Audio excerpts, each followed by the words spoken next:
I've been engaged with many social projects in Brazil for years, also with the street children, and I felt how little one could help these people. But here, in the circle of friends, I feel I have the means to really help these people.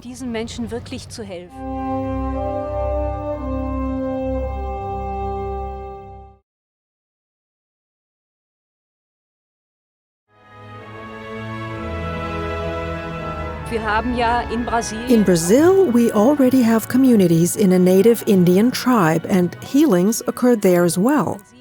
And you can see that the people don't need to be able to read or write. They needn't have been to school at all.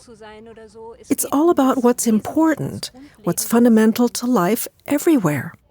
It's so wonderful to be able to help with this so that people can find this again. Die Lehre Bruno Grönings ist so einfach. The teaching of Bruno Gröning is so easy and simple that we as physicians can actually put the whole philosophy of life and the philosophy of medicine in very simple sentences.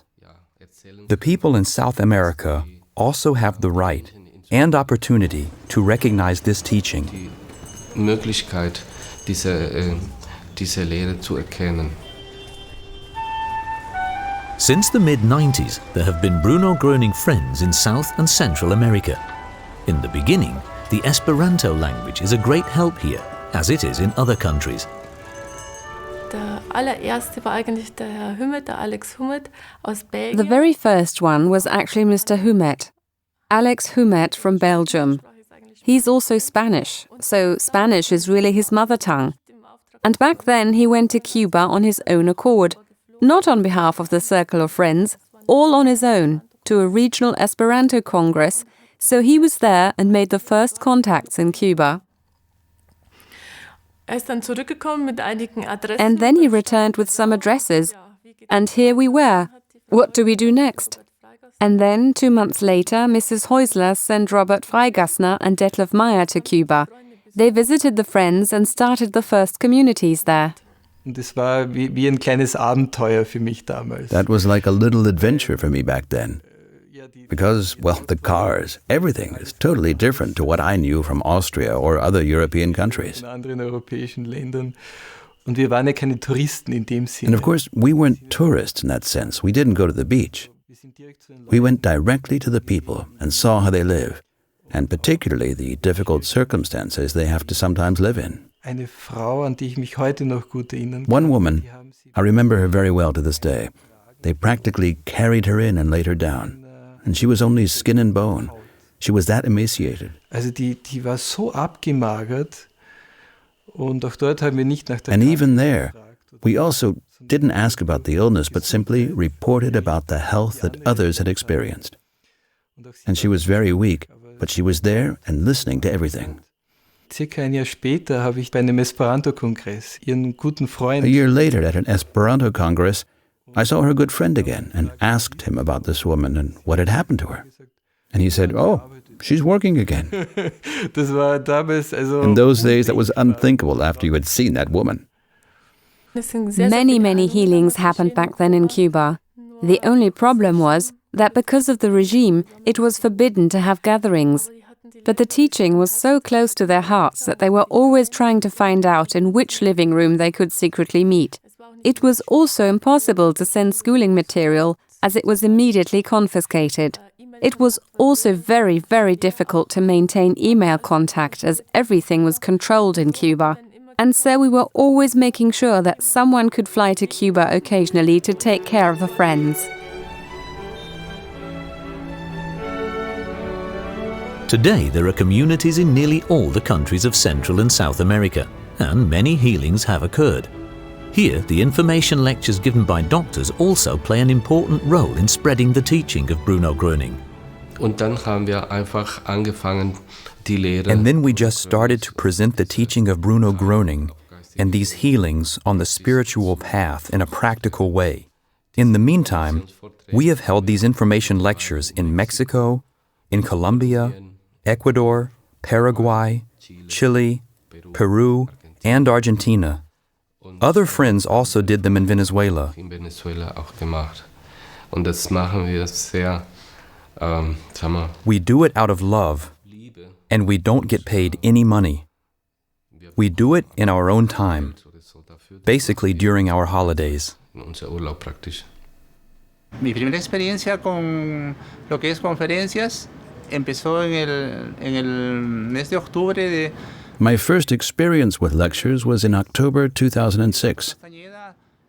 Dr. Castaneda came to Arequipa to hold lectures there, and then to Lima. En la ciudad de Lima. De ahí yo tuve que agarrar la posta.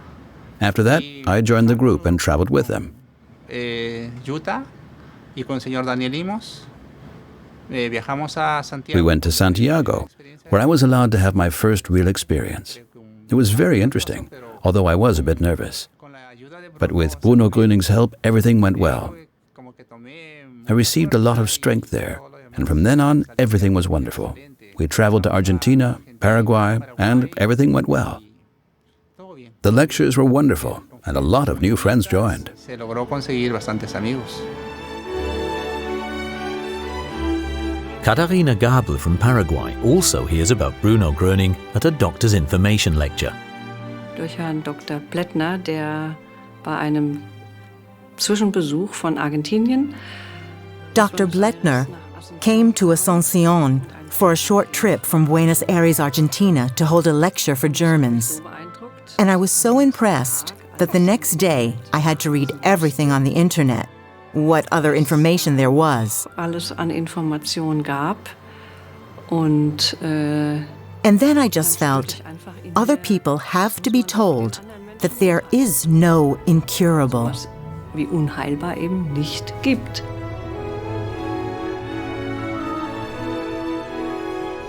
In the meantime, Katharina Gabel mentors the whole Spanish-speaking area in Central and South America in the circle of friends. In Lima, she meets with the leader of Portuguese-speaking Brazil, Gerda Nickel-Maia, and they share experiences.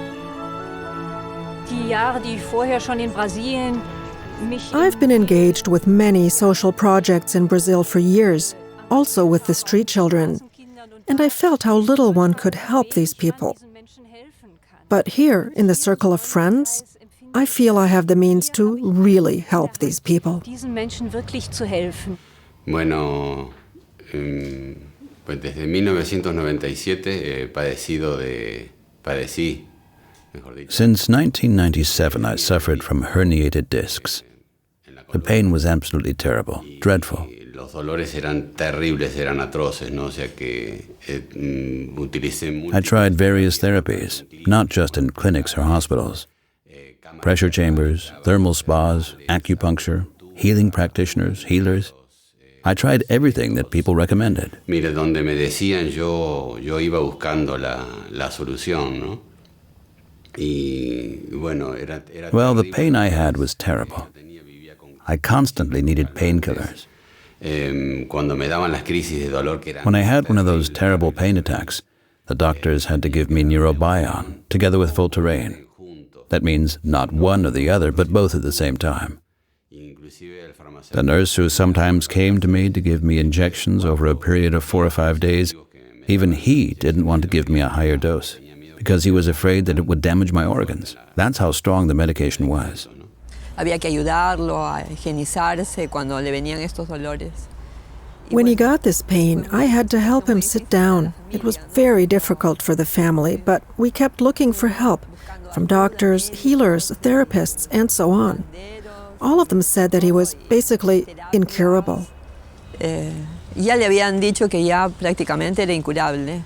Bueno, en el transcurso de estos 9 años, los médicos. During those 9 years, on the basis of the X-rays and MRI scans, the doctors diagnosed that I had several herniated discs. That is to say, that I had herniated discs in 3 different places of my spine. Tenían localizadas las hernias de disco. Cuando me daban los ataques que eran tan intensos. When the attacks came, they were so bad that I was doubled up in pain, which left me bent over for days. Porque era tan intenso que I had a terrible pain from the neck all the way down the spine, and I could feel the muscles contracting. Era terrible el dolor que se sentía, ¿no? Es geht eine Mehretage Wirbelsäuleveränderung We are talking about changes to the spine in the areas between L2 to S1. That is from the lumbar region to the sacrum. These changes are the narrowing of the foramina, what is called foraminal stenosis, causing extremely severe pain. Ursache oder die Schmerzen, ganz schwierige Schmerzen verursachen. In 2003, I went to San Borja, where I found out about Bruno Gröning and healing on the spiritual path. My husband was away traveling, and when he came back, I told him about it, but he told me not to bother him with such things. Mi esposa me comenta y yo le dije, no me vengas. And I said to her, no, don't start with such weird things. I thought that a healing on the spiritual path was impossible. For me, this seemed totally absurd at the moment. I didn't listen to her and told her, leave me alone with that nonsense. I blindly believed in the doctors and in conventional medicine. That was in June 2003. I went on suffering until the end of 2003. The whole year of 2004 and in 2005, the day arrived when the pain was just unbearable. With tears in my eyes, I told my wife, Betty, please get in touch with a circle of friends. Let's find out where I have to go. I can't stand this any longer. And then we drove to see Arturo Valdez. At first I used to take him in the car, and then he got more confident. Then he went by himself and was much happier. He didn't have as much pain anymore. Entonces ya no me daban tantas inyecciones de Neurobion y Voltaren. After that, I had fewer injections, and one day I didn't take any more tablets. I had no more injections, and the back brace that I wore every day, I used to put it on in the morning and take it off in the evening. Well, one day I said to myself, now I'm going to leave it off today and see what happens. And suddenly, I didn't need the back brace, or the injections, or tablets. Y posteriormente hubo otro congreso acá en Lima, que fue en octubre del... Later on in Lima, there was a lecture in October 2006. And a few days earlier, I got the x-rays. The doctor looked at them and compared them with the previous ones. He could not believe it. He looked at the pictures once more and said, my friend, you are healed. This is unbelievable. Está curado, esto es increíble. A los días siguientes lo conozco. A few days later, I was introduced to Dr. Jorge Castaneda, and he said the same. He was amazed about this miracle that God had performed in my body. Die Heilung von Herrn Cabeza, denn ich übrigens auch. The healing of Mr. Cabeza, whom I actually know personally, is fascinating for me. That after so many years of pain, the problems vanished in such a short time is remarkable and cannot be explained medically. Ist faszinierend und medizinisch nicht zu erklären.